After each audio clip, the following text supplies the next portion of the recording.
Welcome back नाजरीन। Programme के इस हिस्से में हम जिक्र करेंगे एक अफसोसनाक वाक़े का जो रावलपिंडी में हुआ। 21 अगस्त की सुबह अस्करी अपार्टमेंट जो रावलपिंडी में मौजूद हैं, वहाँ एक औरत जो थी उसकी लाश पाई गई बाथरूम से। हिना जावेद खातून का नाम था। उनके कत्ल का मुकदमा उनके भाई ने ही दर्ज करवाया और मुकदमे में हिना जावेद के जो शौहर, ससुर और एक घरेलू मुलाजिम हैं उनको नामजद किया।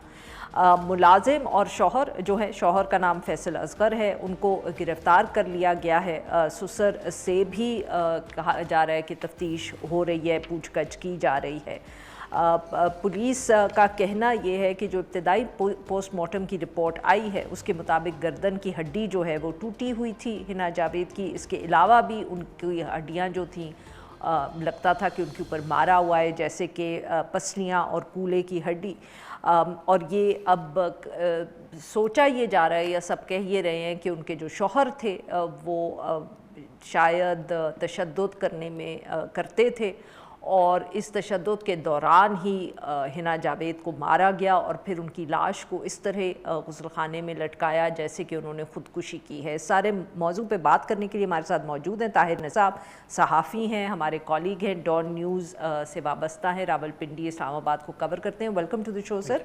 जी ताहिर साहब, क्या ये वाक़या है, कोई तफसील? क्योंकि शादी गालिबन शायद पिछले साल ही हुई है इन दोनों की, ये नहीं है कि बहुत ज़्यादा लंबा अरसा दोनों की शादी हुई थी, शायद पिछले साल ही हुई है। ये इनकी शादी हुई है नवंबर 2025 में हिना जावेद की फैसल असगर के साथ। अच्छा, फैसल असगर जो है ये बाय प्रोफेशन टीचर है, कि टीचर का रुतबा रूहानी बाप का है, लेकिन जो ज़राए हैं वो ये बताते हैं कि मेंटली अपसेट है। इससे पहले भी इसकी एक शादी हुई थी इरम नामी एक ख़ातून से, वो भी 8-10 माह रही, तशद्दुद की वजह से उसने भी डाइवोर्स ले ली।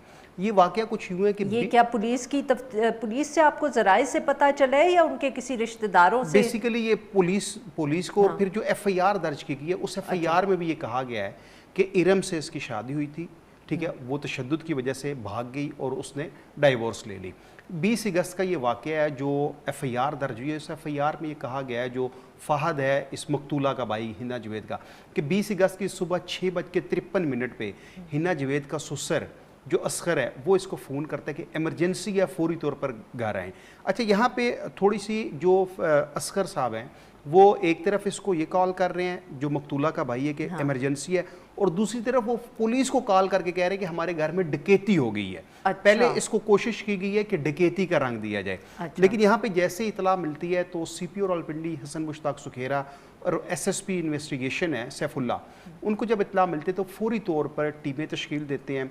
और अब ये तो बेसिकली सोशल मीडिया के पे हाइप होने की वजह से, लेकिन उससे पहले ही रावलपिंडी पुलिस ने इस केस के जो दोनों एक्यूज थे, मेन जो मरकजी मुलजिम जो फैसल असगर है और उसका एक मुलाजिम है दिशान, वो अरेस्ट किए जाते हैं। 3 दिन का रिमांड लिया जाता है और फिर आज जब तफ्तीश शुरू होती है तो जो मुलाजिम ज़िशान है वो उसी अस्करी अपार्टमेंट में इनके घर के अंदर ही एक सर्वेंट क्वार्टर है, वहाँ पे रहता है।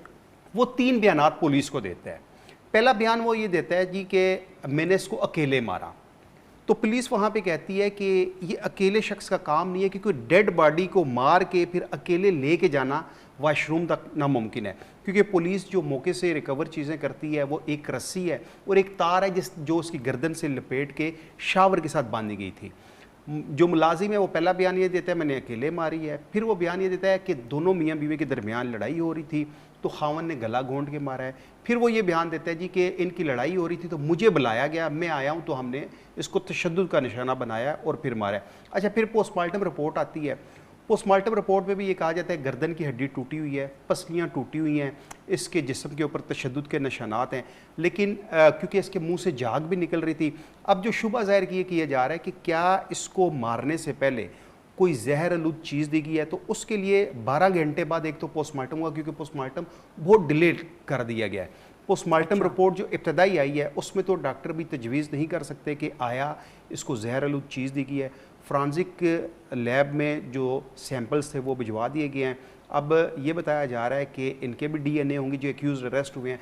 जहाँ तक जो असगर हैं इसके वालिद साहब की बात, तो उनके साथ भी पूछ-गछ की जा रही है। पुलिस ने जो सेल फ़ोन्स थे वो सेल फ़ोन्स रिकवर किए हैं اور اس کے بعد اب تفتیش آگے چل رہی ہے، اور ڈومیسٹک وائلنس کا یہ پہلا کیس نہیں ہے، اس سے پہلے بھی کئی کیسز ہوتے رہے ہیں، راولپنڈی اسلام آباد میں درجنوں ایسے کیسز ہیں، ٹریس بھی ہوتے ہیں، لیکن بعض دفعہ یا تو مدعی کچھ ایسی وجوہات آ جاتی ہے، مدعی صلح کر لیتا ہے، اور بعض دفعہ ہوتا ہی ہے۔ اب یہ جس طرح یہ کیس ہے، اس کی ہائپ ہے، تو امید تو یہی ہے کہ راولپنڈی پولیس اس کیس کو واقعی منطقی انجام تک پہنچائے گی۔ اچھا طاہر صاحب، مجھے یہ بتائیں کہ یہ جو معاملہ تھا، تو کیا حنا صاحبہ کے جو گھر والے تھے ان کو کوئی پہلے سے شک تھا کہ اس طرح کی بات ہے، یا ان کے لیے بھی یہ میں سمجھنے کی یہ کوشش کری ہوں کہ کوئی تشدد ایک دن میں تو ہوتا نہیں ہے، تو کیا حنا صاحبہ نے کو گھر والوں کو اشارہ دیا تھا کہ ایسے واقعات ہیں، یا کسی سے بات کی ہوئی تھی؟ کسی کو اندازہ تھا کہ وہ کس کرب سے یا کس ٹارچر سے گزر رہی ہیں؟ دیکھیں پتہ چلا ہے بیک گراؤنڈ یہ پتہ چلا ہے، جو اس کے بھائی نے پولیس کو بتایا نا، فہد نے، کہ اکثر ان کے درمیان لڑائی جھگڑا چلتا تھا، لیکن اب لڑائی جھگڑا اتنی پیک پر چلا جائے گا یہ ان کے وہم و گمان میں بھی نہیں تھا۔ یہ گھر والوں کی آپ بات یہ گھر والے، جو فہد ہے اس کی بقول جو اس نے پولیس کو بتایا ہے کہ ان کا آلریڈی لڑائی جھگڑا چل رہا تھا، لیکن وہ یہ بتا رہا ہے پولیس کو کہ بھئی ہم یہ سمجھتے تھے کہ ہر گھر میں لڑائی جھگڑا ہوتا ہے، لیکن اتنا پیک پکڑ جائے گا کہ ایک جان چلی جائے گی، یہ ہم نے سوچا نہیں تھا۔ اب یہاں پہ یعنی کہ ان کو یہ بھی نہیں معلوم تھا کہ وہ تشدد، یہ آدمی جو شوہر ہے یہ مار پیٹ بھی کرتا ہے یا تشدد بھی کرتا ہے؟ نہیں، وہ اس طرح جس طرح میں نے بتایا نا کہ وہ اتنا پیک لیول کا ہاتھ تھپڑ مار دینا، اس طرح کے واقعات تھے، اس طرح کی واقعات مطلب کہ گھر والوں کو معلوم تھا۔ اچھا ٹھیک ہے، لیکن کیونکہ دیکھیں جو بھی فیملی ہے وہ یہ چاہتی ہے کہ اس کی بیٹی کا گھر بسے۔ نہیں، وہ we are not going into that کہ وہ کیا چاہتے تھے یا نہیں چاہتے تھے، میں صرف یہ جاننے کی کوشش کر رہی ہوں کہ کیا یہاں ایک ایسی تاریخ تھی تشدد کی، اور کیا گھر والوں کو معلوم تھا کہ نہیں؟ کیونکہ obviously پولیس نے اگر اس کیس کو آگے چلانا ہے تو ان کو یہ ساری انفارمیشن بھی اکٹھی کرنی پڑے گی نا۔ جی بالکل، پولیس کو انفارمیشن جو پولیس کو بیان دیا گیا ہے اس میں یہی بتایا گیا ہے کہ آلریڈی وہ اس کے اوپر تشدد کرتا تھا، اور پھر دیکھیں نا مقدمے کے متن میں ایک اور جو چیز بتائی گئی ہے، ارم جو اس کی سابقہ اہلیہ تھی، اس کے متعلق بھی لکھا گیا ہے کہ وہ اس وجہ سے اس کو چھوڑ کے گئی ہے کہ اس کے اوپر بھی یہ تشدد کرتا تھا۔ تو اس کے تشدد کے حوالے سے بتایا تو یہی جا رہا ہے کہ نومبر میں شادی ہوتی ہے، دسمبر سے ہی آن ورڈز جو ہیں ان کے لڑائی جھگڑے ہلکے لیول پہ ہوتے رہے، پھر اب یہ جو اتنا ایکسٹریم لیول پہ گیا، ان کے درمیان کیا کوئی ایسی چپکلش ہوئی، ٹھیک ہے، کس وجہ سے جان کی، لیکن یہ کہ پولیس کہہ رہی ہے کہ ہم ان ملزمان کو کیفر کردار تک ضرور پہنچائیں گے۔ بہت بہت شکریہ طاہر صاحب، ہمارے لیے وقت نکالا۔ ناظرین آج کے لیے بس اتنا ہی، will be back tomorrow at the same.